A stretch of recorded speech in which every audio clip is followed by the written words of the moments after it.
मैं आज class 10th के इंग्लिश का पेपर लीक करने वाला हूं। जो पेपर आपका 2024 में आएगा, आज मैं आपको एग्जैक्टली बता दूंगा कि भाई इन टॉपिक्स आने वाला, और आप उसको रट करके चले जाओगे तो आपके इंग्लिश के अंदर 80 आउट ऑफ 80 गारंटीड है।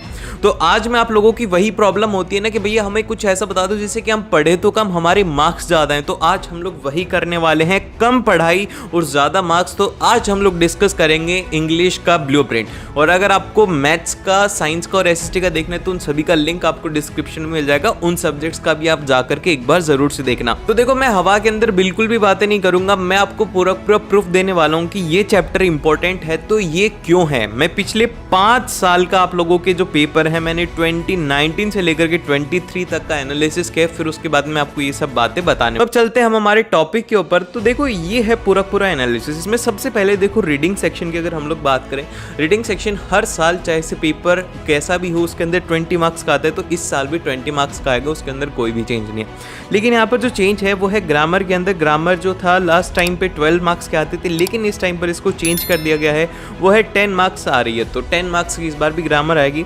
और उसी के साथ में जो फॉर्मल लेटर है वो 5 मार्क्स का, एनालिटिकल पैराग्राफ है वो 5 मार्क्स का है। आपके सिलेबस के अंदर राइटिंग में बस 2 ही हैं।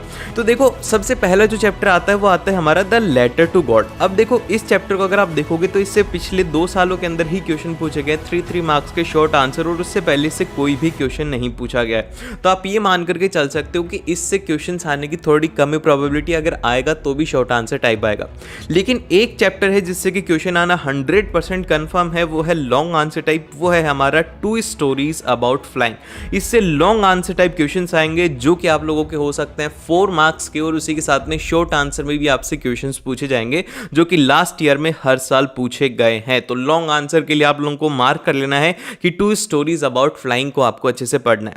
देन फिर इसके बाद में हमारे पास में जो नेक्स्ट चैप्टर आते हैं जिससे कि हर साल एक शॉर्ट आंसर आता ही आता है 3 मार्क्स का, वो है हमारे पास में द ग्लिम्पसेस ऑफ इंडिया। इससे क्वेश्चन आना 100% श्योर है, क्योंकि ये जो चैप्टर है ना, ये वैसे चैप्टर है जिसके अंदर की स्टूडेंट है ना थोड़ा कंफ्यूज हो जाता है, उसमें उसको लिखना चाहता होता है, उसको क्वेश्चन समझ में नहीं आता। तो इसीलिए टीचर ऐसे जो टॉपिक्स होते हैं उन्हीं को प्रेफर करता है, जिससे कि स्टूडेंट्स को चीजें अच्छे से समझ में ना आए और वो आंसर ना दे पाए। ठीक है, टीचर भी यही चाहती है कि भाई तुम्हारे ना जितने नंबर हो उसके उतने नंबर काटे। देन फिर इसके बाद में जो नेक्स्ट हमारे पास में आते हैं वो आते हैं 3 चैप्टर हैं जिनसे कि आप लोगों के जो पैराग्राफ वाले क्वेश्चंस हैं वो भी आते हैं, उनसे लॉन्ग आंसर भी आ सकते हैं, शॉर्ट आंसर भी आ सकते हैं।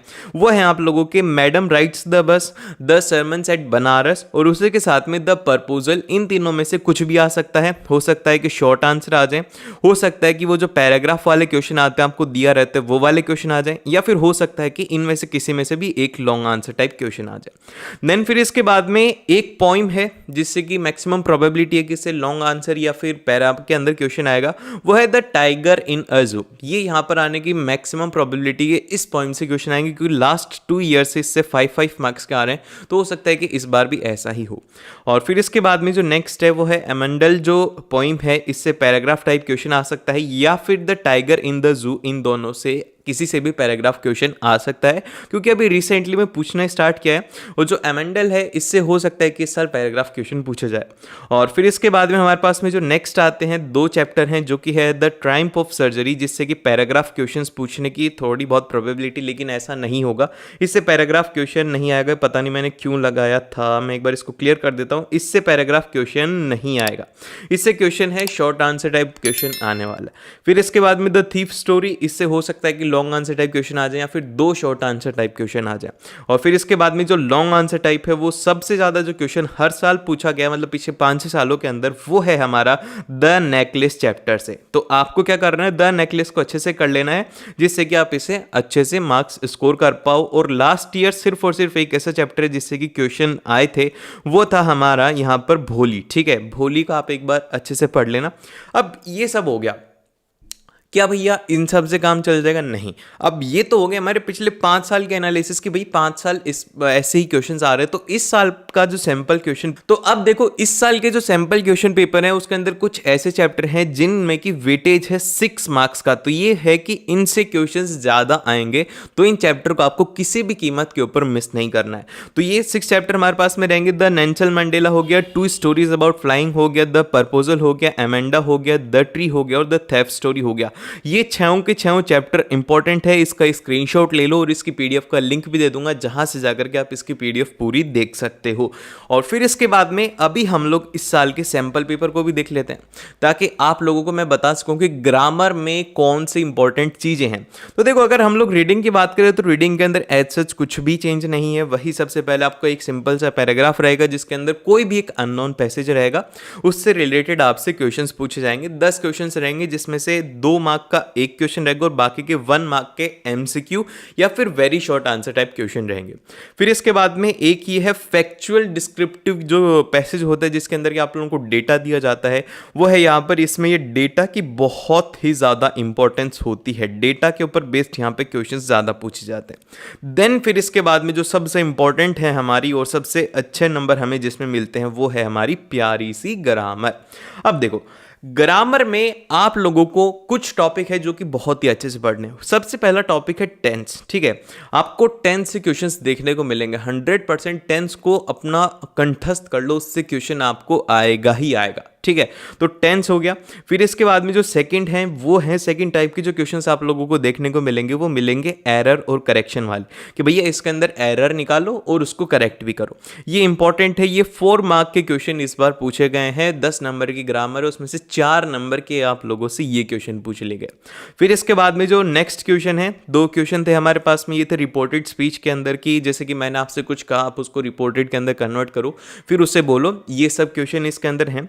देन फिर इसके बाद में जो नेक्स्ट है वो है हमारे पास में डिटर्मिनर्स। ठीक है, डिटर्मिनर का एक क्वेश्चन मिला है अभी तक, और हो सकता है कि ये जो हमारे पास में एरर करेक्शन के क्वेश्चन है ये भी डिटर्मिनर से आ जाए या फिर मॉडल से आ जाए। इसके अंदर कंफर्म नहीं होता कि किससे आएंगे। जैसे कि अभी ये एरर करेक्शन का क्वेश्चन है, ये मॉडल्स का है। ठीक है, हो सकता है कि डिटर्मिनर्स का भी आ जाए। तो इसके अंदर कभी भी हम ये नहीं बोल सकते कि डिटर्मिनर्स का, ये टेंस का है या फिर ये मॉडल्स का है। ये कहीं से भी कैसे भी क्वेश्चन पूछा जा सकता है।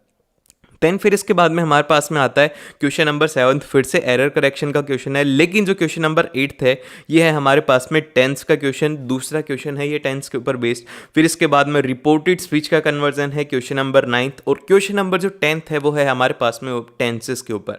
तो 3 क्वेश्चन हमें किसके ऊपर देखने को मिले, टेंसेस के ऊपर, और 2 क्वेश्चन हमें देखने को मिले रिपोर्टेड स्पीच के ऊपर, जिसके अंदर की 2 एडिशनल क्वेश्चन है। उनमें से एक है टेंस का और दूसरा क्वेश्चन है मॉडल्स का। ठीक है, जो कि एरर करेक्शन टाइप का है।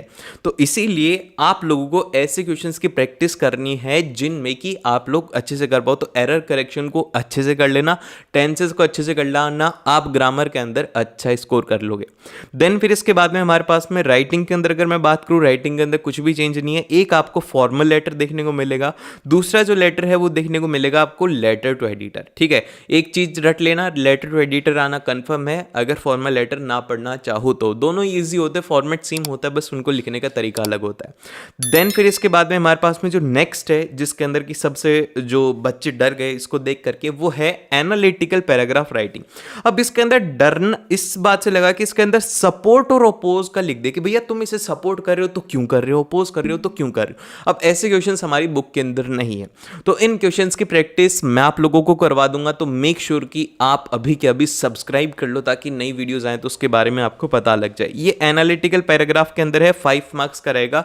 दूसरा जो क्वेश्चन है इसका वो भी इसी तरीके से रहेगा, जिसके अंदर कि आपको यहां पर इसमें डेटा गिवन है, इस डेटा को एनालाइज करके आपको एनालिटिकल पैराग्राफ लिखना है, जो कि यहां पर रहेगा आपके पास में। ये यही है कि आप अप्रूव करोगे या फिर इसे रिजेक्ट करोगे। जैसे कि सपोर्ट और अपोज वाला था वैसे ये है। और अगर आपको इंग्लिश का पूरा सैंपल पेपर देखना है तो उसका भी मैं आपको लिंक दे दूंगा, यहाँ पर आई बटन में लिंक आ रहा होगा, वहां से जाकर के उसे देख सकते हो। और अपने दोस्तों के साथ में इस वीडियो को जरूर से शेयर करना, और मिलते हैं आप लोग उस नेक्स्ट वीडियो के अंदर। And all the very best.